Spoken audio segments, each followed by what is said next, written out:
All right, it's time to break down this game. Game number 63, Montreal at Carolina. It was a 4-1 loss. Hey, everybody, I'm Rick. Welcome to Talking Habs, where you get your daily fix of Blue, Blanc, Rouge. Yeah, it was overall, it was a good game. It's just disappointing that we lost the way they did. 24 seconds left in the second, I think it was. Put Carolina up 2-1, and I don't think it was the same since then. Montreal still played okay, but they just didn't. There was no way they were going to beat Freddie Anderson. It seemed. Bad third period penalty by Brendan Gallagher, I think, didn't help, and they got that. Was it a power play goal? No, there was an empty netter. No, but still, I don't think that helped. What else do I want to say? I was expecting line one to really step it up here tonight. They didn't really. And Carolina, I thought at times very aggressive and dominant in Montreal end. And Montreal had a lot of trouble clearing the puck out of their own zone. And I think that was costly overall tonight. What else I got? Joshua Watt, really good. Had 2 goals. One was called back because of goalie interference. He didn't do the interference, so still good on him. Might have been the best Hab. Monty was good. I don't blame this game on Monty. One empty net goal. He gave up 3. But I still don't blame this game on Monty. What else I got? Who stood out in this game?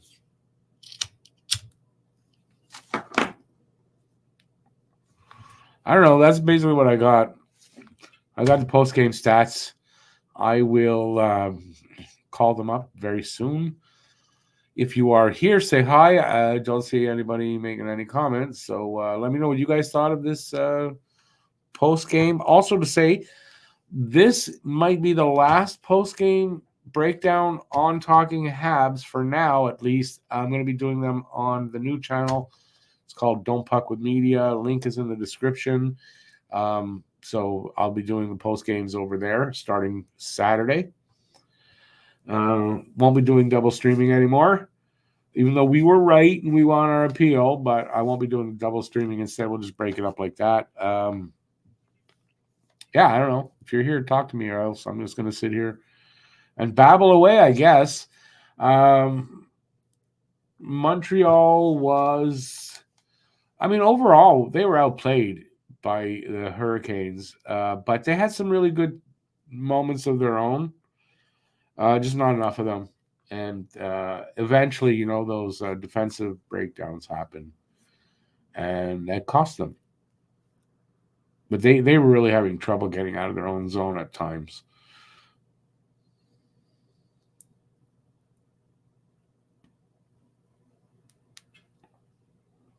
What else I got? Nobody really wants to talk to me.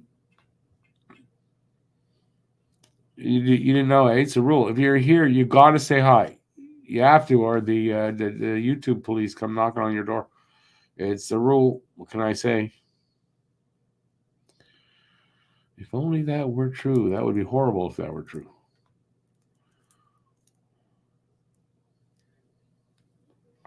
David, thank you for talking to me. Appreciate it. Good to see you back. Outplayed and overpowered by a better cup contending team. I think that's fair enough to say. It's just not for it wasn't like for 60 minutes. That was true, but I think they don't break down the zone time, or at least I don't know where to find it.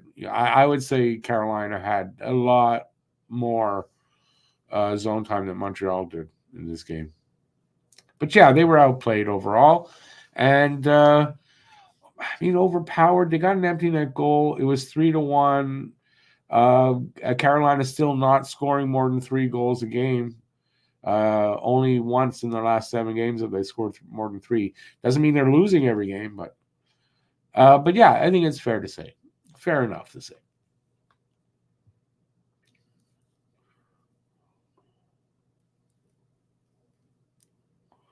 After tomorrow, when the trade deadline is all done, a lot of the contending teams really loaded up. Montreal has a lot of games against these teams over the rest of the season. I think if you're worried that they're winning too many, well, they didn't win tonight. And I think it might even be that much more difficult for them, to get wins, So I wouldn't worry about where they're going to finish up. AJ Fed, welcome back, buddy. Was close, but Montreal brutal in their own end, as they are a lot, especially in the second period, all season pretty much. Too many turnovers. Let's take a quick, let me see what our turnovers were. They took away a lot of pucks, more than we gave them away, and turned over. We still turned over 13 pucks to their 10. But they took away 12 to our 8. So, yeah. I just thought when Carolina was really outplaying us and we couldn't get out of the zone, they were really aggressive on the puck and that kind of stuff, throwing, I guess, Montreal on their heels a lot. I mean, that's what happened. So, yeah, I mean, we lost to the better team. There's no doubt. Montreal was not the better team here tonight. There's no doubt about that. Which, I mean, it's Carolina. We don't play well against Carolina for the last few years because we're a shitty team overall.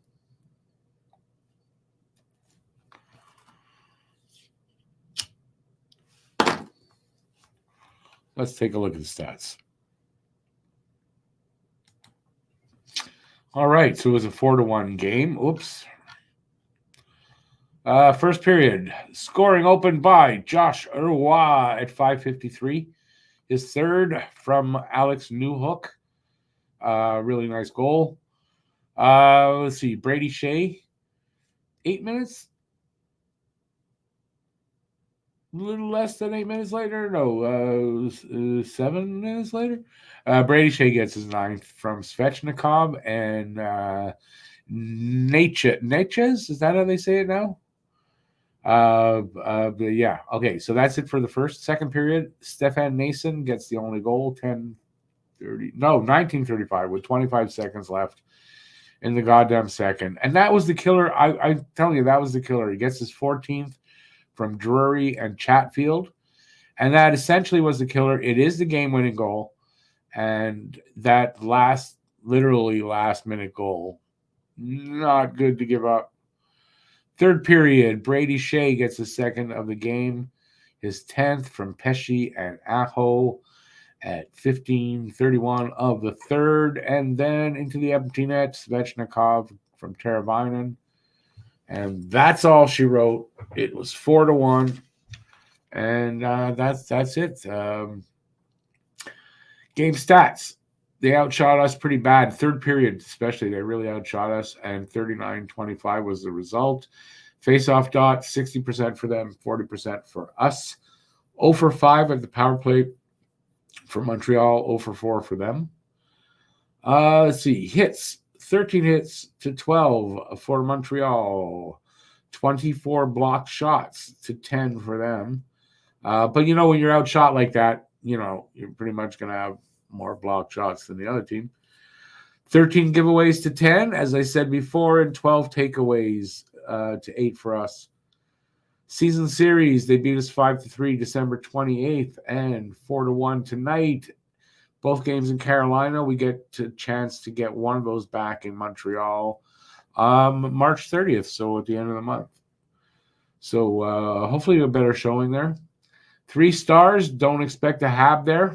If Roy had 2 goals, he might have been in there, but don't expect one in a 4-1 loss.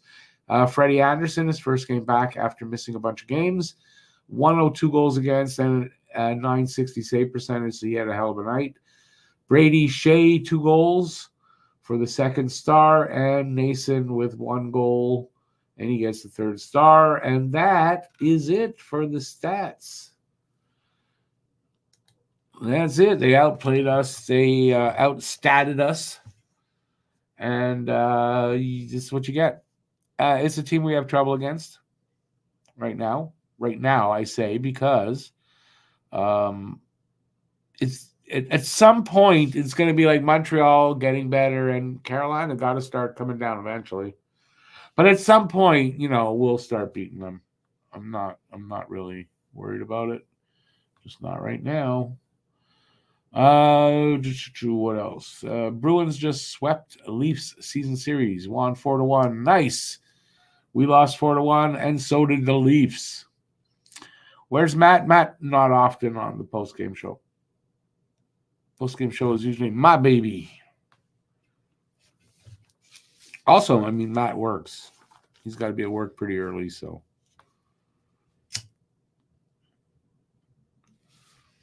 Pre-game and the preview and the post-game are mine usually.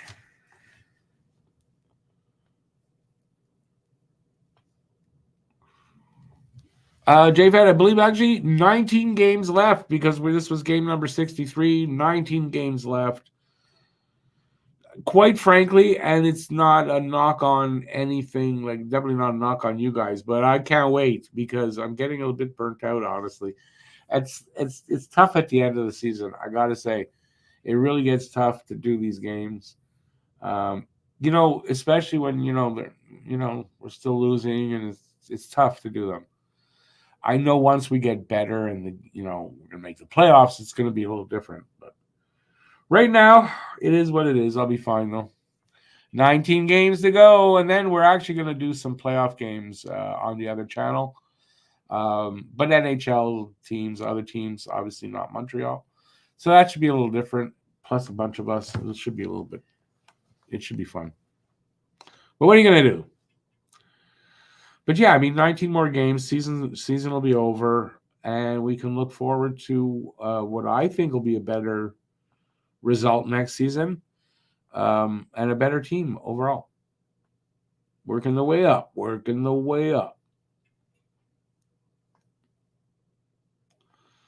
I hope you don't blame me. It's not my fault. No matter what, not my fault that they lose. Wouldn't it be funny if they started, well, what's the reason you guys lost tonight, Evil? Yeah, that talking Habs guy, man. It's his fault. That would be cool. Then I'd know I've really arrived.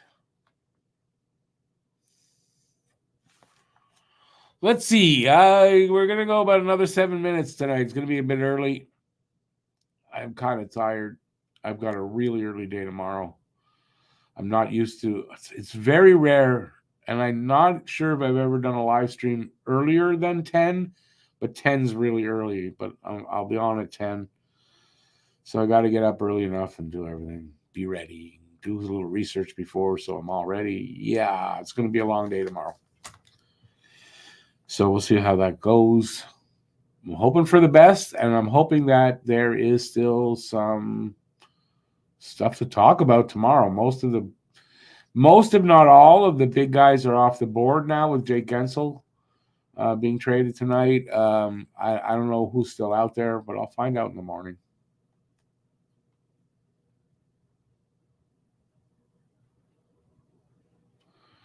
Shaw Cable put all your 5 channels in 5 separate packages. That's what I hate about cable companies, right? You can't put together a package where you get everything you want and it's cheap enough. No, because like you say, they put things in weird spots and you got to get all these packages. I remember those days. I don't do cable. You'd think sports channels would all be in one package, sports package, right? But no. That would be too easy. Yeah, feel for you, David. That's why people pirate so much, because they make it so that it's really expensive. So what are you supposed to do? Sit at home, twiddle your thumbs. That's what they want you to do, or pony up the money.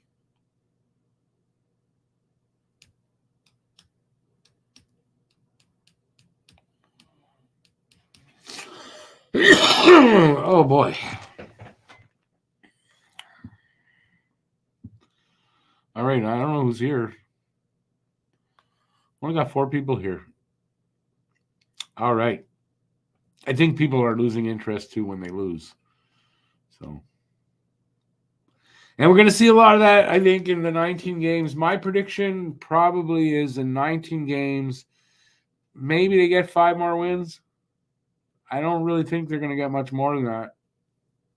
So, and in their last 14 games, they have won 4 times. 4 times and 2 shootout losses.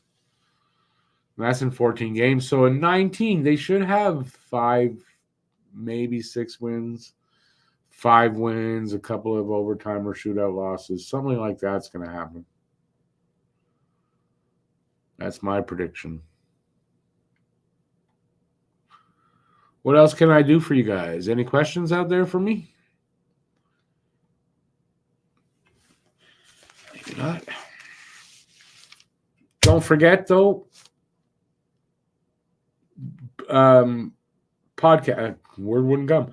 Last 2 podcasts, Pucking Around, talked all about the trade deadline for all the contending teams for the playoffs and the wild cards. Link is in the description for that.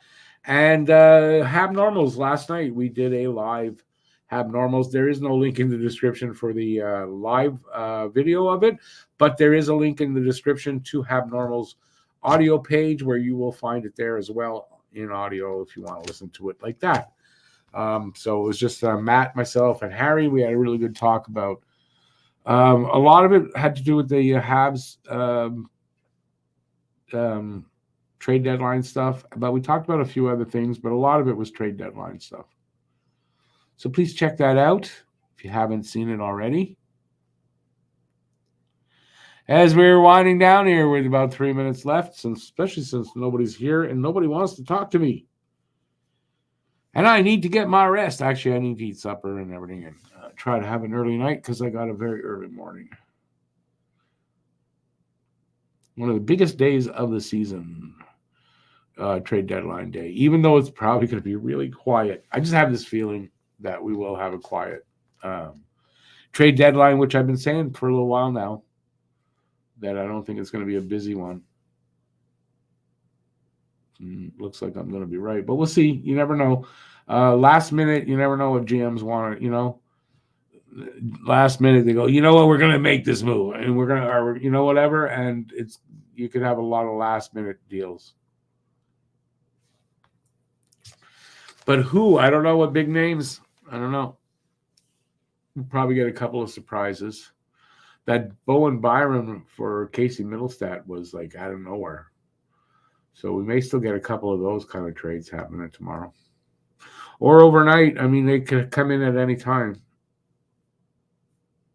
If you are wondering, it's 3 p.m. tomorrow afternoon when it closes.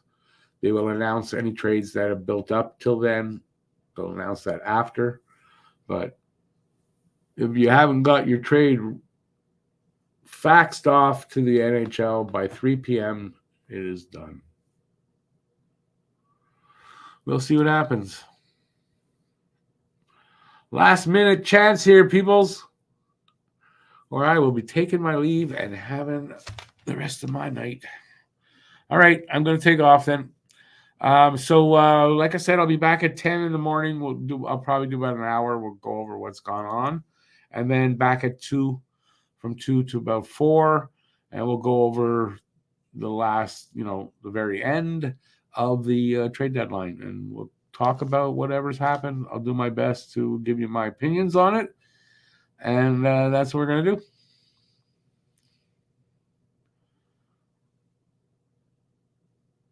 Yeah, Lucas, I don't know, but I know most, if not all of the big names that were on the boards that I saw are off the table, have been moved. So there's room, for surprises, guys that they didn't expect to get traded, and there's always that happening. So I don't know, but I'll try to have all that for you at 10 o'clock in the morning. So hopefully you guys can check that out. All right, that's it. Have a great rest of the night. I appreciate it. Everybody who was here. Thank you. And yeah, that's it. I don't know what else to add. Keep your stick on the ice. Go Habs, go. Hopefully, better luck next time. Playing Toronto on Saturday. Toronto should be a really big game. So, yeah, I'm looking forward to that. And will we have a Reeves Jack-Eye rematch? We'll see. That's it. Stay safe out there. Peace out. Have a good rest of the night. Ciao, everybody.